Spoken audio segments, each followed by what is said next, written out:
I'm Cash, and welcome back to Cash Talks Football, the biggest YouTube channel in the world. Yeah, definitely a thing.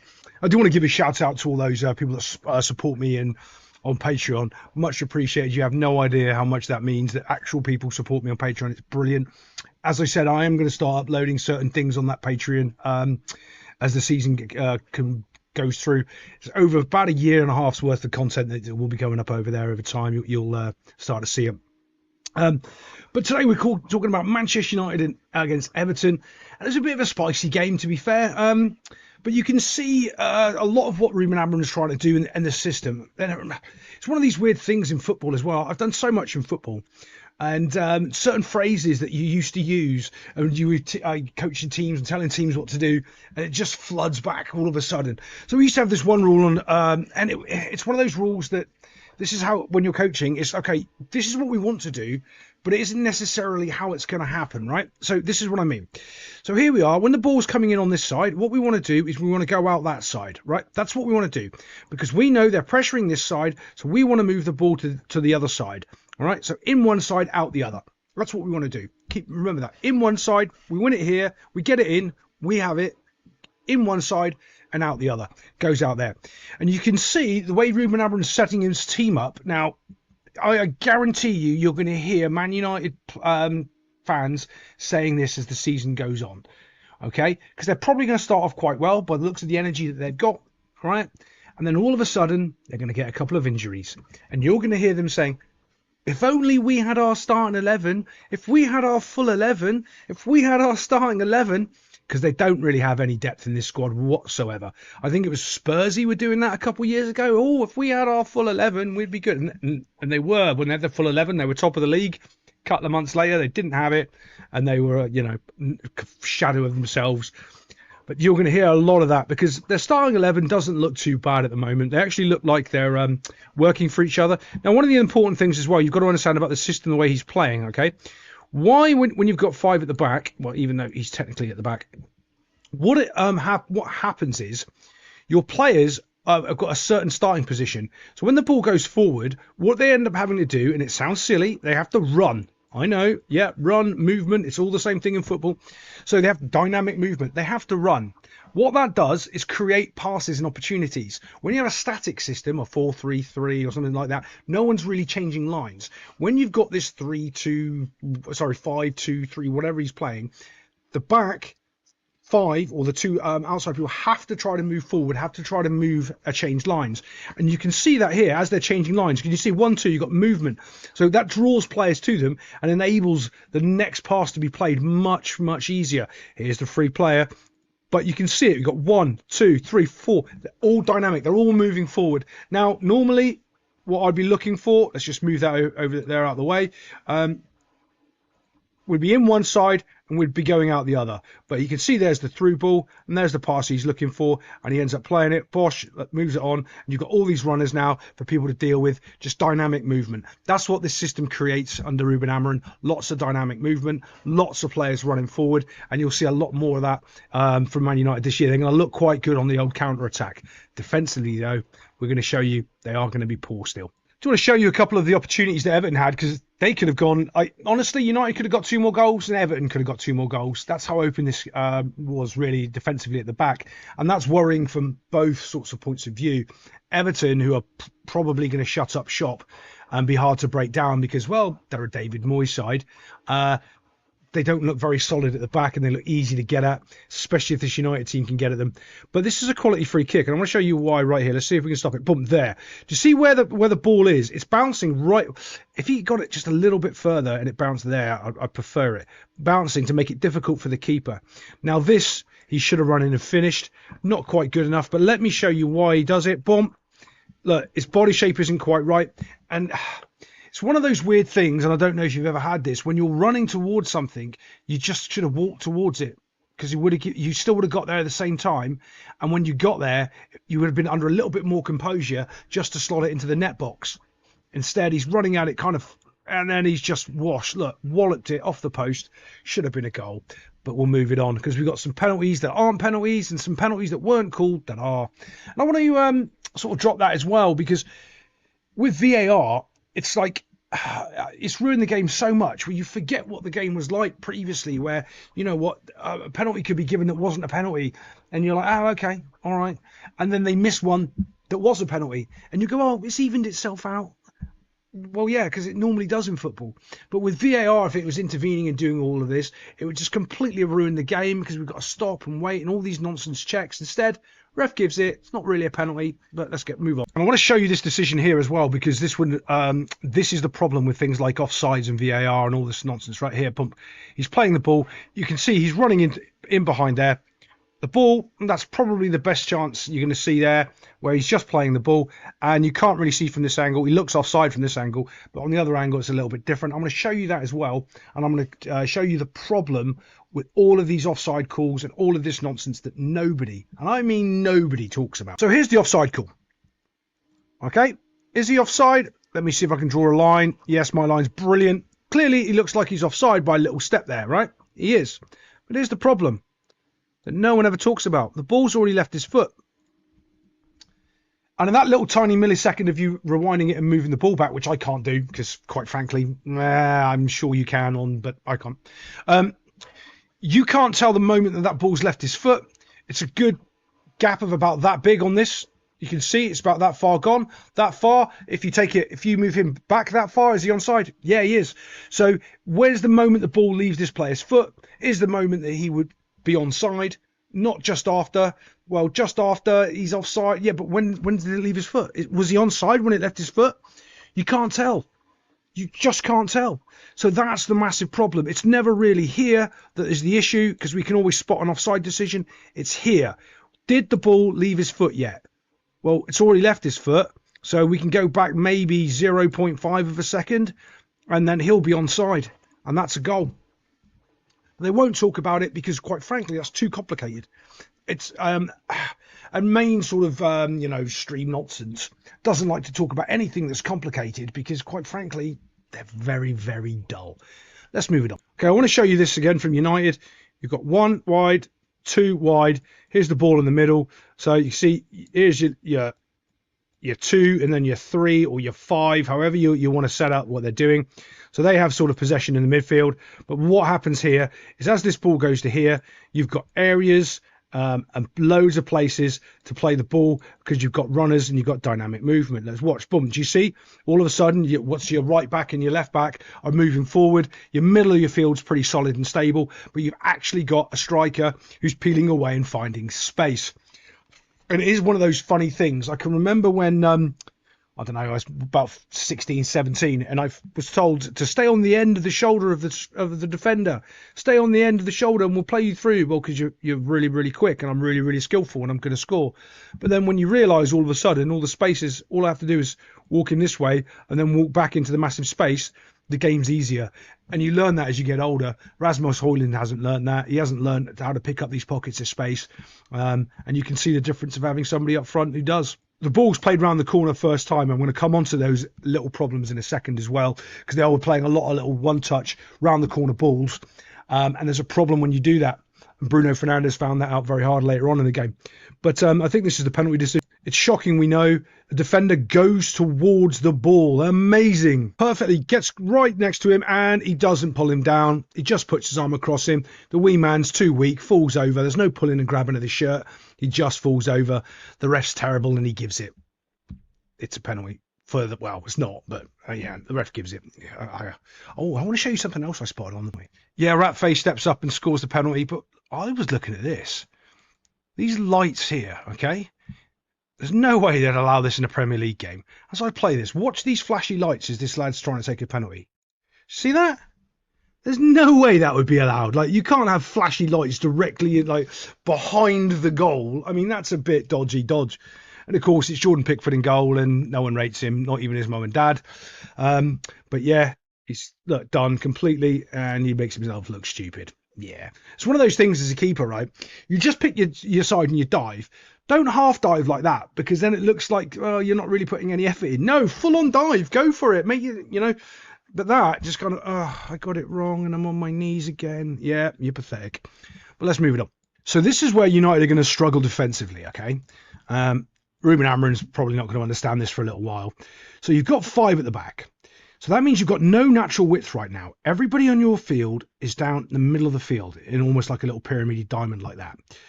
If they cut this through ball out and do not allow you to get your width, okay, this is going to happen all the time to United, right? And I'm going to call it now, and I'm going to put this clip in it when I do my United videos during the season. Watch what happens. As he knocks the ball down, he looks, and now he's got to run the ball out. He's got to run the ball out of defence because there's no real options. He can't pass it to him because, you know, he's waiting for that pass, right? And he's running away from him as well. The only thing he really can do is come in and try to support the player there. But you see there's no natural width because the players that are wide are these two that are down here. So he doesn't have an out ball over here. He doesn't have an out ball over here. So all he can do is now run with the ball. And then what ends up happening is he gets caught. Do we see how his only options are straight down the middle of the field? And they're waiting for it. Absolutely waiting for it. He can't go wide. He's got no width. He can only go forward. It's very, I mean, they're going to get caught like this over and over and over again.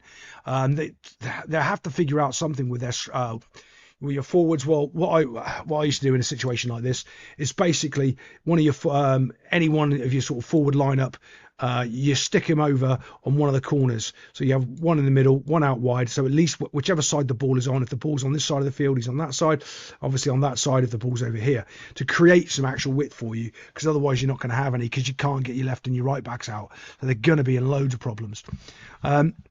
Here we go. Here comes that delivery. It's a decent delivery, bump, straight in, and it's a finish into the corner. Yeah, they're caught that quickly on transition, but have a look where all the defensive line is, all looking for an offside or something. It's not coming because, well, it's a good run, it's a good ball, and no one is reacting at the back. Defensively, United is still going to struggle. Bump, in we go. This is the other way they're going to struggle defensively, with simple balls over the top, straight, because of their three. They've always got gaps in these channels. And until they get this right, which I don't think they will for a long time, because it's very difficult to play with three at the back, or different to play with three at the back. If you've got someone like, who was it at Chelsea when they did it and they won the league? Was it Thiago Silva was out there? And he was like 57 years old, playing centre-back still in the Premier League. And he's 155 now, I think, still playing somewhere. But he's such an old wise head. It's like you can do it with someone like a Paolo Maldini. You know, there's certain centre-backs that have just been around for so long that they can do that. You'll probably be able to, in another sort of couple of years, have Virgil van Dijk be able to play with three at the back, because they're constantly marshalling and making sure everything's doing what they're supposed to do, and he's covering. It's funny because if you do it properly, it's like you're almost playing with two and a sweeper, and that's, if you watch Thiago Silva at Chelsea, that's kind of what happened, where you can let your teammates do certain things, and I don't think Amarin's playing that way at all. But it's really, really simple ball. Look at that simple ball. Doesn't get himself a goal, but you know what? It's that's worrying. When he's been able to look, think of it this way: he's been able to receive the ball just outside the 18-yard box with no defender near him to challenge on his first touch or his second touch.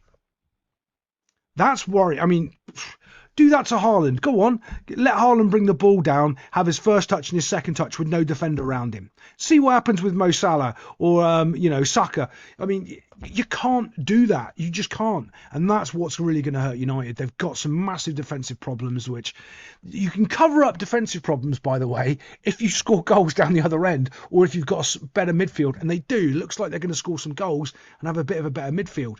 But this is Everton. They're not great. Everton are probably going to be in a relegation fight this year, like almost every year. Poor Everton. But they are. I mean, that's sort of their team. But, yeah, if they're causing you problems at the back like this, other teams are going to do it as well. I'm going to show you this, okay? And this is almost perfect. You can see, look, 3, 2, wide, ball goes in. And this is the problem I'm talking about, and I'll show you why it's more of a problem in a second. It's these round-the-corner balls. Watch this. See this? Boom. That round the corner ball there, that unlocks teams, but also can create you a lot of problems. And you can see again, look, dynamic running, everyone's off to the races. And this is where I go again. The United fans are going to say over and over again, oh, but he's injured. If we only had our starting 11, because when you're playing in a system like this, and you're going to be playing in the Premier League, the amount of energy and chances of injury that you're going to, it's going to be huge. If you're expecting every time the ball to run forward, these people at these left and right back situations have to sprint up and down this field all day long and not get injured, it's going to be a long season for United. Bump, in it goes, bump, straight away. Do you see that little one-touch football? You remember when I was saying as well, right? If it comes in one side, bump, it goes out the other. That's the opportunity, because that's where it should have gone. They didn't. They played that way. They didn't play the ball the right way. If they played it the correct way, if I was coaching this team, they would have been out the other way and there wouldn't have been a problem. But there's also a positive here for United. Watch what happens next. As we move this forward, watch. Bump. They lose the ball. Okay, fine. This is the positive. Everton slow the ball down. As they slow the ball down, watch what happens. Bump, slows the ball down. You've got pace and power up front now. You've got people that are willing to pressure the ball.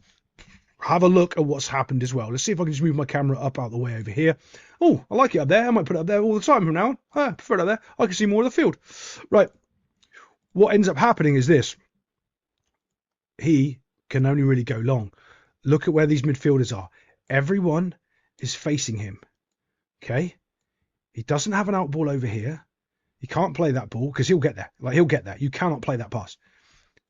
All of a sudden, he's in danger and they nick the ball back and off they go. That's not normal. United don't normally do that. That's quality from them. Look, you've actually got something going forward.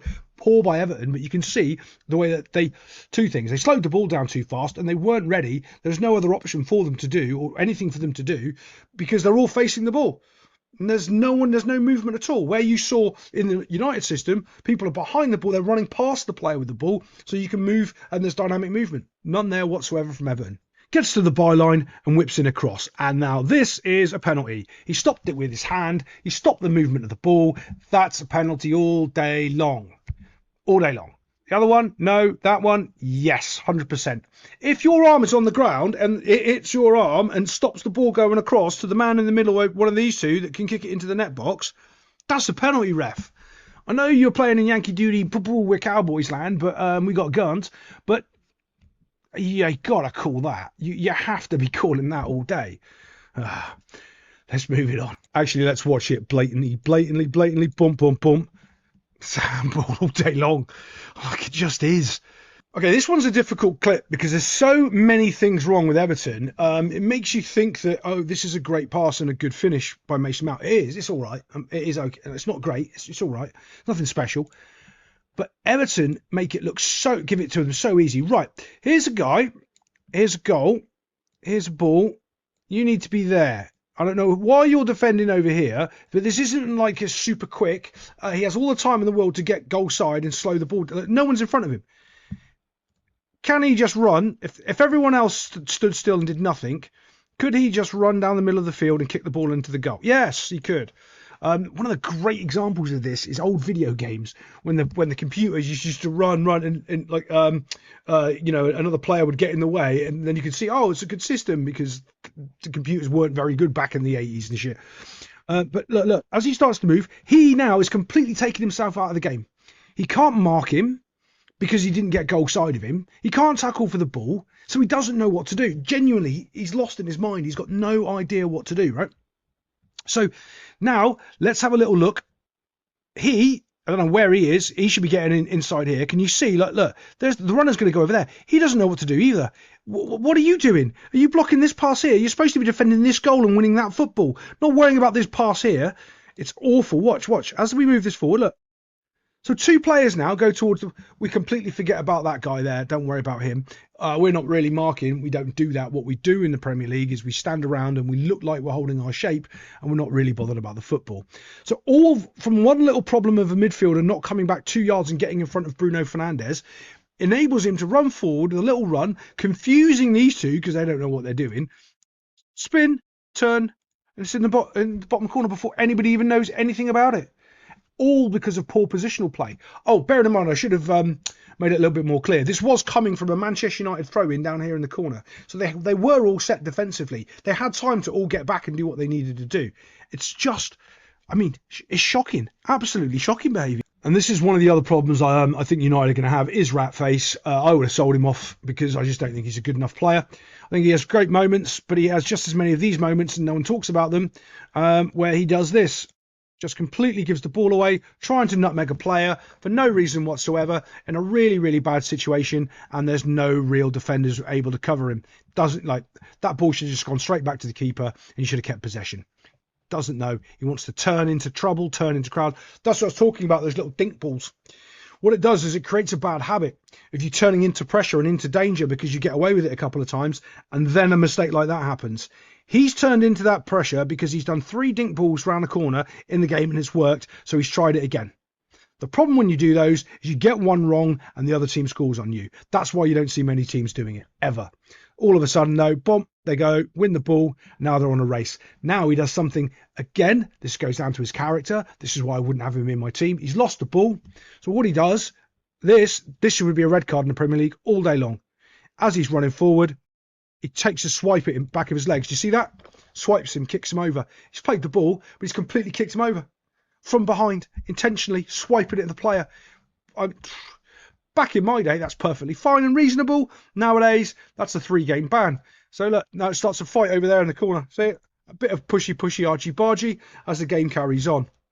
And you can see how the entire Manchester United team is now caught out just because him turning the corner, doing that silly little thing there. And there's a problem as well in football where players that do that, okay, there's certain players, he won't get called out for it. His manager won't just let him be. If that was like a Mason Mount and did that, Manchester United fans, everyone would be screaming about him. Oh my God, look, he's giving the ball. And you can't do that. You have to be consistent on everything if you want anyone to take you seriously. And that's why most of these fan channels and stuff, you just can't take any of them, anything what they say seriously at all. That is poor. It's poor behaviour. That's why I wouldn't have him in my team. Now this is unfortunate. I think it's Ahmad. I'm not sure the player. Correct me in the comments if I'm wrong. He's working hard to get back, and that's what you want. And you have to explain this to him, okay? Okay, he's working back, trying to get his toe in, push, and he ends up hitting it, boom, and it goes into the net box, okay? I think, yeah, you go, mate, look, you've done all the right things. You've come back. You try to help out. Let's see if I can get a better view. There he is. I think that's him right there. Look how far back he is, and he makes up all that ground to get there to try to help out his team defensively, and he ends up scoring an own goal. You've just got to go, mate. You know what? You do that 10 times, 9 times out of 10, you're a hero. 1 time, you're going to get an own goal. But just keep that energy. Keep doing that. And the problem you'll have is because they've just come off such a poor season, any of these little sort of negative things are 10 times bigger than they really are. If you're winning and you're doing great in a team and you make that mistake, you shrug it off and you carry on. And it all depends on, how mentally strong he is. I'm not sure at his age. But, yeah, shouldn't take that on board. But, again, Everton are going forward at pace. Everton look like they're going to score a goal. Is that because Everton's really good going forward? Or is it because Man United are really, really poor defensively? I think it's a bit of, but, well, it's not good. Everton are really good. I think it's Man United are poor defensively. But we'll see you next time on Cash Talks Football.